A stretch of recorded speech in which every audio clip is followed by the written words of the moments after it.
welcome. Welcome to She Means Millions. This is the first ever episode of the She Means Millions podcast, and I'm so excited because this is a way overdue show. We've been talking about it for years, and it's just now finally coming to life. And so some of you know who we are, but some of you may not. And I think the first place to start before we really get into the content is to introduce ourselves a little bit. So do you want to kick us off and introduce yourself? Yeah, and it's interesting. We've been coined the Trifecta, so people that are in our community, the eWomenNetwork community, and know us well, often refer to us as the Trifecta. Yeah, we didn't come up with that. Yeah. You know what I mean? Right. It was really the community, right? Right. Kept referring to us that way. Yeah. I love it. The Trifecta. Okay. And so anyway, I'm Sandra Yancey, and I'm the founder and CEO of eWomenNetwork, and we are in our 26th year of business, which seems almost unbelievable, honestly. I mean, truly, It does not feel like it's been 26 years. I mean, there's not been another women's business network of any sort that has survived that long. I'm talking about since we started. I know there was NABO and the legacy that NABO has, but in terms of since we've started eWomenNetwork, there's never been another women's organization. And I think we know why. Yeah, and we know why. We'll get into that tea for This sure. is hard, but all small business is hard, right? All of You it. just kind of have to pick your hard. Why did y'all start it 25 years ago? Let's hear it. Well, we moved from Dayton, Ohio, where we met and got married and had our babies. And we moved to Dallas because you had a wonderful opportunity with a client when Kym had his advertising agency. And I, at that point, had my own consulting practice and thriving consulting practice, doing a lot of organization and systems change work. We called it re-engineering at the time. And my clients were Coca-Cola and Levi Strauss and John Deere and AT&T. And I mean, the list goes on, just a bevy of really great clients. But I wasn't happy, was the truth, making a lot of money, but I just was doing it all. I was wearing all the hats, and it was really hard. And it felt like I kind of went from the frying pan right into the fire. I thought it was going to be easier to do it on my own. But it was a real wake-up call for me when I realized that I didn't have the tech department to call when the computer wasn't working, or someone to help me to change the. I'm almost embarrassed to say call the tech people. Exactly. I know you needed their help. Right. But even just changing the toner in the printer, all of that was new for me. So I had been talking to Kym about it. He had the opportunity to move us to Dallas. He had a client that loved him and wanted him to come where they were headquartered. And I was like, let's go, because I saw Dallas as central time zone, central location, if I needed to get on a plane. And so we came here, and then I thought, gosh, I don't need to get on a plane. In our backyard was Ross Perot's EDS at the time, Frito-Lay's headquarters, Texas Instruments, the like. And I was like, I can just work in Dallas. All these headquarters are here. And so I started networking. And it just became very apparent to me that while everybody was that Southern kindness and welcomed me, no one was really inviting me to play, if you will, bringing me in, making strategic introductions and that kind of thing in traditional networking groups. And Kym said, well, maybe you should try women's groups. And that was my first time kind of going to women's networking organizations. And I found it to be demoralizing, to be honest with you. It felt like at the time, we're talking 1999, it was just a lot of hobbyists, people that I was like, if I'm going to be away from my kids and my family, I want to have something to show for it at the end of the day. I want to make millions kind of thing. And it was really Kym that gets credit for saying, you ought to build it. You ought to build it, Sandra. Well, I think it's also important that you guys know what Sandra's made of. Now, what I'm thinking, because you skipped over a lot of stuff, but I'll give you an example. She went to the local when we got married. She went to the local college in Dayton, Ohio, Sinclair Community College, and got her associate degree. Now, I'm in the meantime. I think I was finished with the band at that point. No, I think you were still with Capitol Records. Yeah, okay. Mm-hmm. So So Your album had gone gold. Yeah. But yeah, you were still with in the band. 1978. But no, but Sandra went to St. Clair Community College. Actually, to be a secretary. Yeah, to be a secretary. I use my shorthand to this day. Thank you very much. Yeah, I will never listen. I will never forget when we met. So we're going to tell you some stories here, so you understand really what, kind of like who we are. Yeah. But I remember in our first apartment, Briana, we had no furniture. I mean, nothing. We had we put the TV, the hand-me-down TV, on a box crate or something. They were orange crates. Orange crates. That we asked the supermarket if we could have. And you had taken Holiday Inn towels from, being on the road with the band. And we covered those crates with white towels with at the time, the green Holiday Inn stripe down the center. Yeah. And then we put your stereo on it. Yeah, so she made reference to the band. The band was, we were on Capitol Records, and so we had a national recording deal and touring all over the world and recording, that was the band. But prior to the band taking off, I remember we were in our first apartment, and this is how I knew that there was really, that really you were the girl for me, is we just didn't have enough money. I mean, just with bills and expenses and trying different things.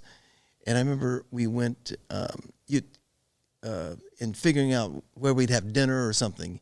I remember you saying to me, "Hey, bologna's on sale, and you can get bologna, fried bologna and sandwiches, and we can have fried bologna with sandwiches." mustard? On Wonder Bread? On Wonder Bread. Classic. Yeah, and you would take the bologna and you'd cut 4 little slices so that it wouldn't curl up. Yep. Mm-hmm. And my point, And the house smelled like bologna sandwiches for 3 days. Yeah. not to diminish any of you that are like bologna fans. I'm just saying it was I'm still a bologna I'm a fan. bologna fan too. In fact, it's been a long time since we had bologna. I know. But that 50% off bologna hits. Yeah. Yeah. No, but all right. So and my point in that story, Sandra, was the whole notion of, hey, whatever it takes, we got bologna and we're good to go. Baked potatoes. I kind of felt like We got bologna and we're good to go. I kind of felt like we're in a soundbite. like imagine it like a foxhole, okay, like a military foxhole, okay, and we had each other's back. Sandra's back was against mine was back against her, and we thought whatever the world dishes out, we're gonna, as long as we're doing it together, And it wasn't, but I think it's important to know, community college. Then after community college, she got her bachelor's In organization from psych. Capital University. Mm-hmm. But you were commuting back and forth, man. Right. And then she got her master's at American University, and she's flying. It was every month. It was an executive master's program, and so the company had to sponsor you. And so I flew every month for a week. Yeah. And went through that program. It was great. It was really great. I use a lot of the fundamentals that I learned still to this day. Those things didn't expire like a lot of skills expire. And then I did a 2-year postgraduate certification program after that at the Gestalt Institute in Organization and Systems Design. Yeah. Yeah. She Mrs. Yancey is deep. Yeah. Talk about opposites attract. Yeah. Well, first of all, I was so different from her, because I'm in music and the band and all that. And I ended up doing jingles after I left the band and started an advertising agency.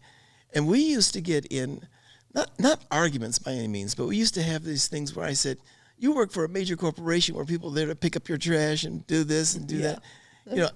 I have to buy the pencils. I have to, I'm out there cleaning up the office. But I felt that she did not understand the life of an entrepreneur back in the day. She didn't understand what I was going through. I didn't. You know what I mean? Yeah. And because she would give me all kind of tips and suggestions. We got up to 40 employees. It wasn't a huge advertising agency, but it was significant. It was award winning. The awards were significant. We won tons of awards. Mm-hmm. But we were. I think it's important to know is that we were that couple that if someone said, "Have you guys ever thought about working together?" and she'd say, "Work with him? No." I can never work with him. Not too much unlike you, Briana. Yeah, when yeah. you were like, I will never work in the family No, business. people would ask me all the time, so you ever going to join the company and be a part of the family? No, absolutely not. I am my own person, quote unquote. Exactly. In fact, you dropped the Yancey name and went by your middle name. Well, that was always intended. Yeah. I did do that, but I did it because you named me Briana Dai for a reason. Yeah. Well, Sandra, you know, your mother got the first name. We agreed. Okay, Sandra, you get the name. We couldn't agree on a first name. That's So all the right. way we agreed was I get the first name, you get the second name. So I had no input on the second name. Did you like it? How did you feel about it? I have to tell you, I had some other choices for you. Kym was like, I can see it up in lights, Briana Dai, and you just from the very beginning. I said, if you got the first name, I get the second. And she's going to spell it with an I instead of a Y and throw everybody off. You know how many people think I'm Asian? Because it's like an actually very common Asian name. Oh, wow. Yeah. People are like, are you Asian? I'm like, do I look? I'm like everything but Asian. But anyway. That's how I know how to pronounce Hyundai. Yeah. Because it ends in D-A-I, Yeah, and I know you're a day, Yeah. so it's amazing how many people don't pronounce Hyundai correctly. I think it's just Hyundai. Okay. I think the Y is silent. But anyway. Okay. Well, yeah, some people don't know how to pronounce it, but at least I got the last part right. Hyundai. Yeah. That's how. Okay. Yeah. But some people call it Hyundai, Yeah. and No. I know it's a day because you're a day, and it Yes. ends in D-A-I. Exactly. And Anyway, I bet you there are people that are listening to this right now. who are like, that- they are wrong. they will forever be changed. They now know how to pronounce Hyundai. You're welcome.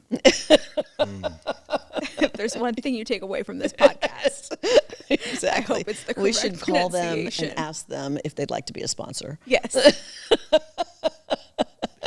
Anyway, where were we? Yeah. So I just, wanted to make sure that people knew, thank you, Sandra's, honey. full background, Yeah. because she is unbelievably substantive. Yeah. You know what I mean? And So she's substantive. She's crushing it as a consultant. You've moved to Dallas and you have this amazing opportunity.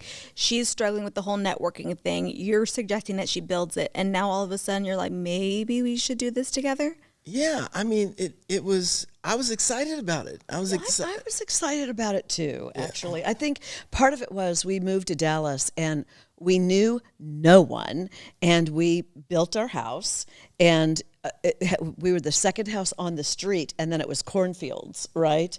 It's hard to believe now when you look at Dallas, but It's hard for me to wrap my head around too, because y'all moved here when I was 5 and Ryland was 1, which is the same exact age as Tatiana and Bryant, my babies. And so I'm trying to imagine moving away from my entire support system and having no one. And I literally can't imagine. But anyways, I digress. Keep going. No, So- it was a major deal. Yeah. It really was. I mean, we look at ourselves sometimes and we think, how on earth did we do it? How? Brianna? I mean, How? you know what your childhood was I like. can't imagine Yeah. not having Lovey Peppy and Nona and Papa to call for help. Yeah. But You know what's interesting is the truth is we talk about that more than I think most people could ever fathom. How much we talk about how did we do it. Yeah.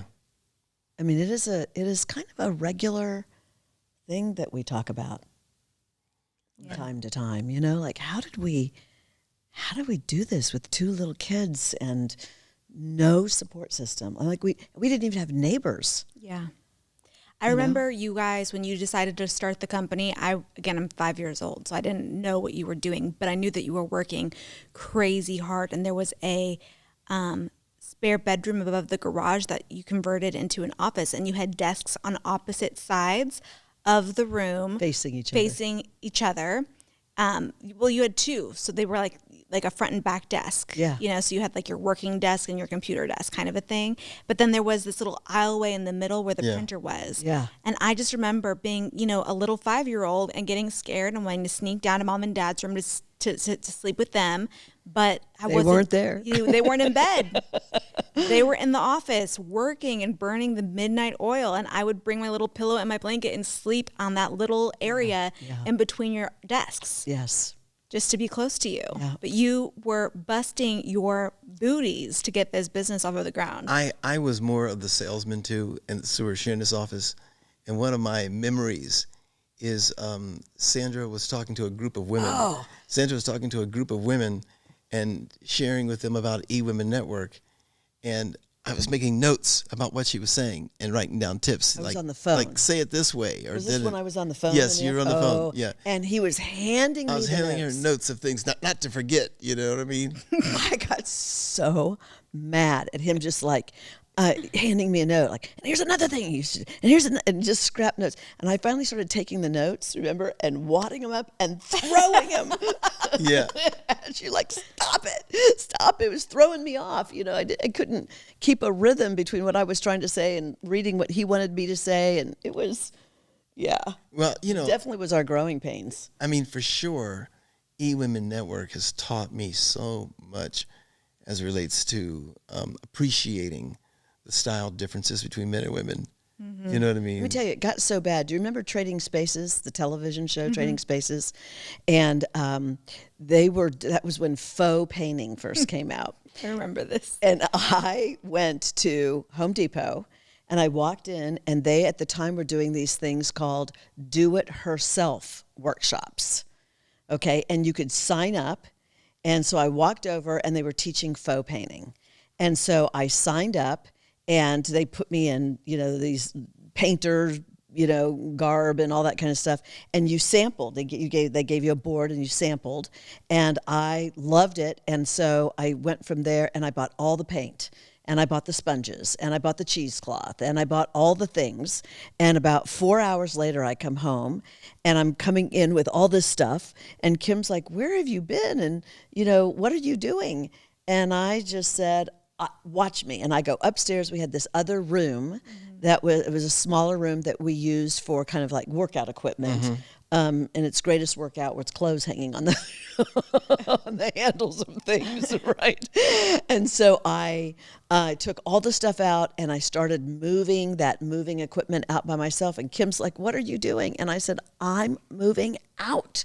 I'm converting this little space to my office, and you can have that office," right? Yeah. And that's what I did. And there was a neighbor, I don't know how we started talking, Sherry Hawley, and she was redoing her room. She had this extra desk.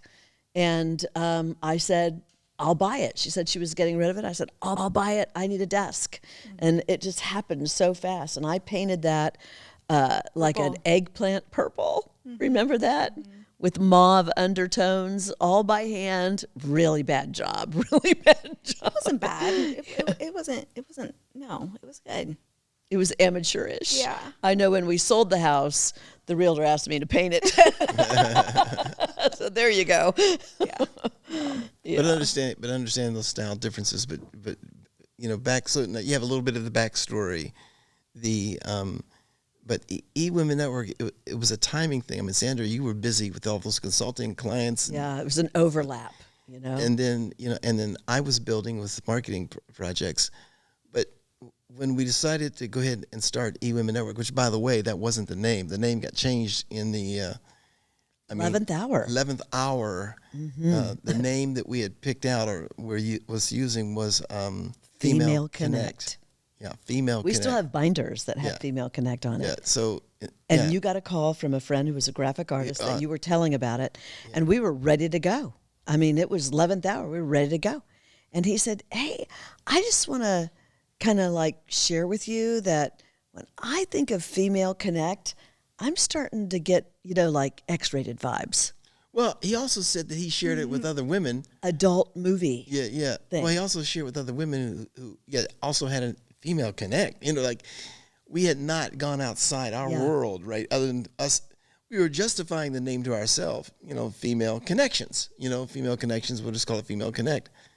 And but people read it. This was a classic, right? And I should have known better. You know. Well, but you know your own stuff. You know, you get close to your own stuff. You can't be.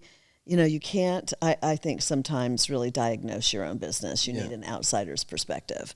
And so we, you know, and I listened to that and thought about it. I can still remember being in the backyard, walking around and thinking about that and coming back in saying, you know, I think he's right. I think, and it was a male. Yeah. And I said, I think we should change it. and it changed to eWomenNetwork. I mean, in no time. How far from that moment to launch was it? It was really close. Yeah, it was Less than 30 days. because we were working on launching the company and all year. And we actually, do you remember it was September 18th? I know. And I want to say it was at like 9 a.m. Like we were worked all working. And, you know, I mean, let me say this. What's not talked about much is how we built a culture and a kind of a, for lack of a better word, a movement, you know, because I remember when we had launched eWomenNetwork, there were some decisions that we had to make, Briana. We had to make a decision that if this is going to have any chance of survival, we have to get off the fence and jump into eWomenNetwork. 100%. In other words, Sandra had to stop doing her consulting work. I had to stop the other different side projects I was doing because it wasn't giving us anywhere near the time we needed. And we also knew that... You can't steal second base and keep your foot on first. Well, and I also, you know, it's pretty strategic when you think that we were thinking... Now, you have to remember the time here. Like, this is now... Well, it was 1999 in December when we decided to launch the company. It took all year from January to September before we officially launched it. But the decision was, with everything going on with .coms, they were busting like left and right, you know, and people just thought, oh, I'll do a company called, you know, windowshades.com, and I'll do something. Well, none of us knew then that window shades was a good idea. You know what I mean? That it would segment like it would, but people weren't making money. Right. I mean, even Amazon. I mean, I remember Jeff Bezos seeing him on the front cover of remagazines. Yes. You know how he felt like the investment community's favorite pinata boy. I remember that statement. It was constantly getting beat up on in the press. Like Amazon hadn't turned a profit. Well, we all know. The deal is now. But the point is that we made the decision. We looked at each other and said, listen, we got to be all in on this. And, you know, instead of straddling the fence, let's pull our leg over and let's both jump into eWomenNetwork and put all of our attention there. So to become a member, we started selling memberships immediately. Right. And remember, I love that the first people that got on board, they joined, and then they were like, so who are we going to be networking with? We're working on it. Yeah. Like someone had to buy the first fax machine. That's right. You know, the first telephone. And then say, so who can I fax to? Yeah. And the salesperson had to say, I'm working on it. Yeah. Yeah. It really was like that. Yeah.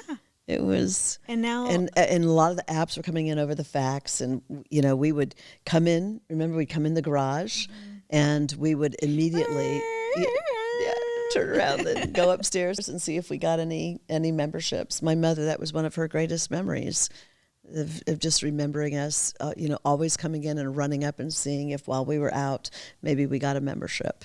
Yeah.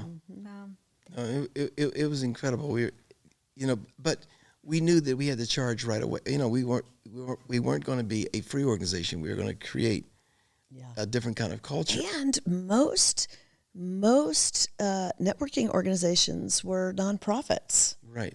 And we structured ourselves as a for-profit company with a nonprofit arm for the reason to just give back from the very beginning. From the very beginning. When we opened up our business account, we opened up our nonprofit account. And that was before, I didn't even know you had to have a 501c3. I just went to the bank and said, I want to open up a nonprofit. And they said, well, do you have your papers? I'm like, what papers? I mean, I didn't even know. And they said, well, we can't give you and I think it was something like $8.95 monthly fee that they waive if you've got your nonprofit papers. And I just said, well, that's okay. Just set me up as a charity account and, I'll pay the monthly fee, the monthly service fee until I figure out what this paperwork is that I got to get in. I mean, I just didn't even know what that was. Yeah. People weren't really online yet. You know, it was, you just didn't go and do a search back then. Mm-hmm. I mean, in the year 2000. Yeah. You know? And you remember one of our members was also a neighbor 2 or 3 blocks away. And eWomenNetwork was going, and she had joined the network. And she said, hey, I'm having a few women over. We're having a little get together. It'd be great if Sandra and you came down. You know what I mean? I want to introduce them to eWomen Network. I want to introduce them to the eWomen Network. And it was December. In fact, I can tell you, I'll never forget. It was December 4th. Can you believe that I remember that? Yeah. It was December 4th of the year 2000. Wow. And we got in our car to go down to the little, what we think is a little cul-de-sac, Emily's mom. Yeah. Yeah. And Your friend, your best friend's mother. Yeah, and we said to each other, "Oh man, this is really bad." She's having this little get together, and somebody's A holiday party. somebody's having some big holiday party. There was no place to park. I mean, you were going down the street, like, man, where do you park? And we had to park, a block or two away. And we went up to her house, and all of a sudden we realized her house is filled to the rafters with women. Yeah. Wow. Remember? Yeah. And she wanted you to speak, and you got on the steps. I got on the hearth of her fireplace and stood up on the hearth of the fireplace to talk about eWomenNetwork. And at the time, it was potluck. Everybody brought an appetizer, and we had forms, and we needed more forms. And she had a copier, and she went and people signed it. It was great. And some of those members are members to this day. Wow. To this day. Wow. 26 years later. Wow. But it was, people, even today, are trying to figure out, how do I build a community and that kind of thing. And we've always found that face-to-face, literally going from city to city and meeting people. And what was beautiful is that people would tell other people about it. Yeah. Other members would tell someone. I remember in St. Louis, there was a woman, what was her name? Preston, Marianne. Yeah, she's a fabulous woman. And she flew to Dallas to see an eWomen Network event to see if we were legit for sure.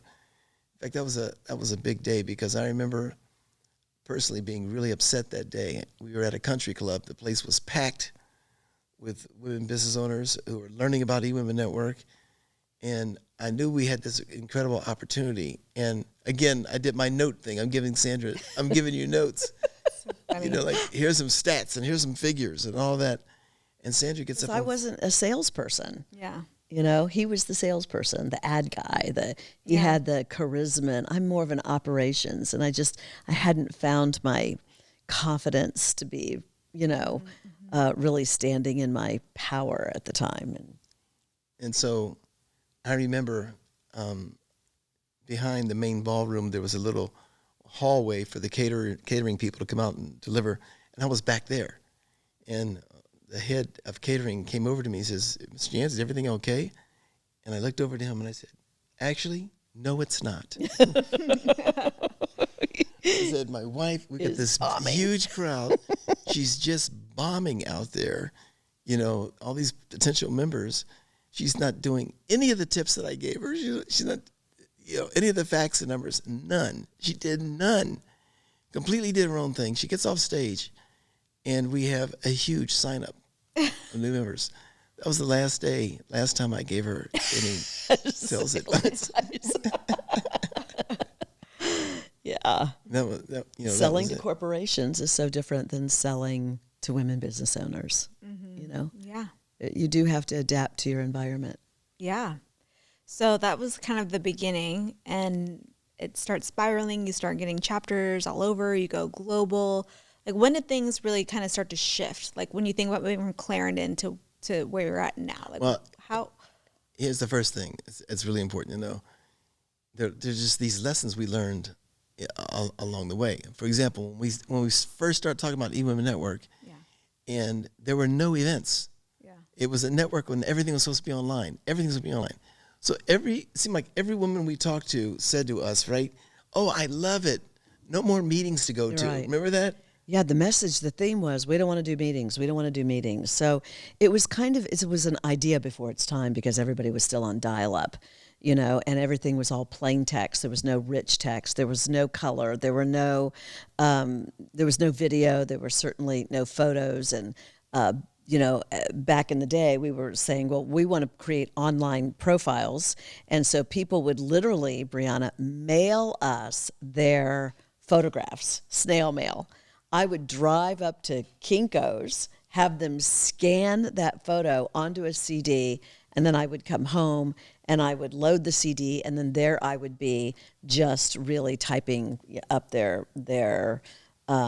profiles. But the truth be told, and this is where things really start to shift, is that we got a phone call and people said, you know what, if you can tell us where people are in certain zip codes, I would love to have that. What kind of members do you have in these zip codes? And I was like, well, what would you do if I told you that? We're going to call them and have them over to our house. We want to meet these women. And that's when it dawned on me that women will say they didn't want meetings, but how they really create connection is the face-to-face, eye-to-eye, heart-to-heart, knee-to-knee conversation. Yeah, it would really that changed our business model completely. It really became, you hear what they say, but watch what they do. Yeah.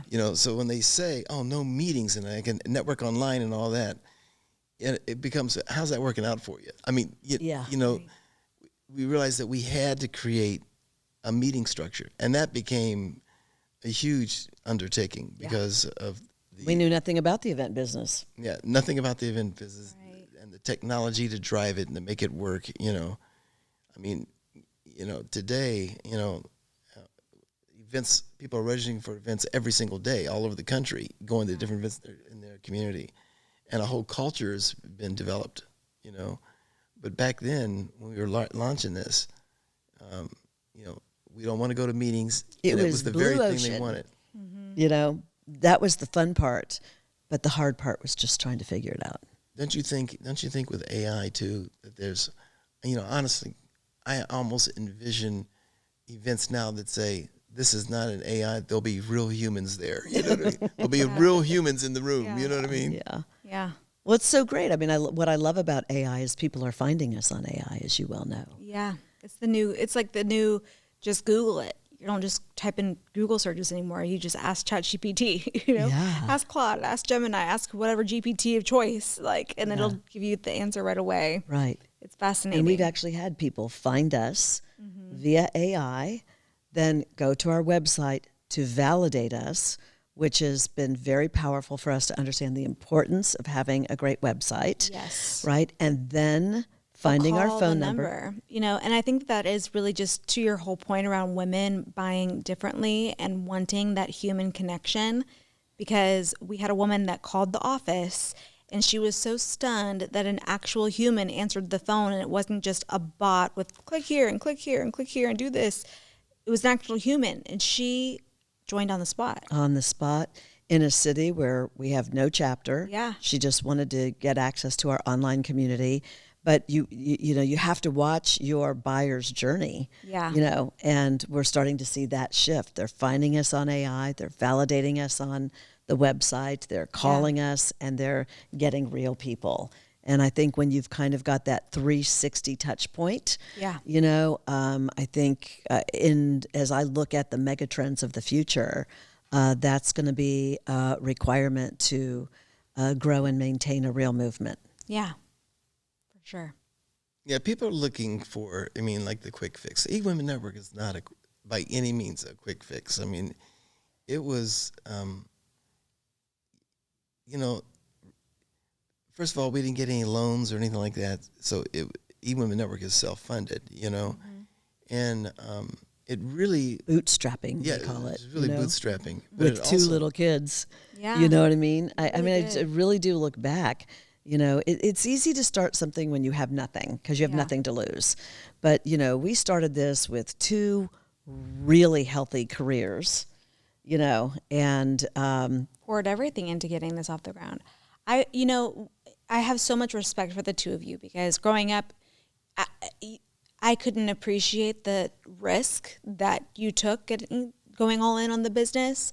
I do now, because just the thought of, both Travis and I leaving a comfortable position to start something from scratch with no proof of concept or anything, just going for it. A big house, 2 kids. With the big house and 2 kids that are my kids' age. At this stage, I mean, first of all, I don't think my husband would be able to. He's just not cut from that cloth. But the point of the matter is, you know, it wasn't easy. And I remember being maybe 5 or 6, 7, and being invited to Six Flags with friends and being so upset because you wouldn't let me go. And I didn't know at the time. It's because times were really tough. I couldn't afford it. Because everything was being poured into the business. And Six Flags is like an amusement park. So like a Coca-Cola is like $7, like something ridiculous, let alone a ride and admission and all of that. And so I couldn't go with my friends. And I remember being so upset and not And I didn't want to understanding. tell you. Yeah. You know, I didn't want to tell you we couldn't afford it. I mean, I was embarrassed. Yeah. You And know? then all of a sudden you go into their pantry, and I'm sure you had a cry and a panic attack, and you looked around and you saw balloons, and you came out with balloons, and you were like, let's have a water balloon fight. And we went and we had a water balloon fight, and it ended up being such a great core memory. I'm going to get emotional. Yeah. But it really is powerful to look back and recognize the sacrifices that you made, but how you always, no matter what, figured out a way, whether it was with the business or with your family, but you just figured it out. And now eWomenNetwork is a global company. We have chapters all over Mexico, US, Canada, I mean, everywhere. And you started this so humbly, bootstrapping with nothing and everything to lose.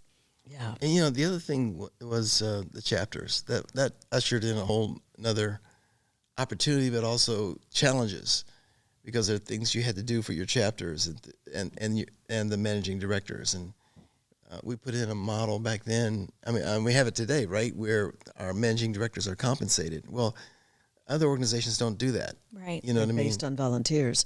So there's just a lot of inconsistency, you know, and you know, building a chapter takes work. It's deserving. Yeah. It's deserving to be paid for that. Yeah. You know? Talk to me a little bit, because I'm sure there are people who would love to have a global community and don't even know where to start. And you two decided to go with a licensing model instead of a franchise model. Mm-hmm. Talk to me about that decision-making process and why you chose licensing over franchising. Well, one of the things that I'm thankful for that we did early on, and that is that we got some real great legal advice.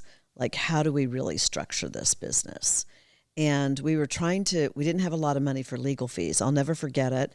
We talked to a couple of different law firms. Then somebody told you about Brucello. I can't remember who told you. But anyway, and we went in and painted I can still remember just me and you and David, our attorney at the time, who's now since retired, but he, at his law firm, the big conference room, and, you know, just painting the picture of the vision, our moonshot. You know, this is what we envision. And David looked at me and he said, I really like what you're doing. I wanna really help you. And he gave us a quote, and I looked right at him and I said, gosh, that's an awful lot of money. Can't quite afford it. He says, okay.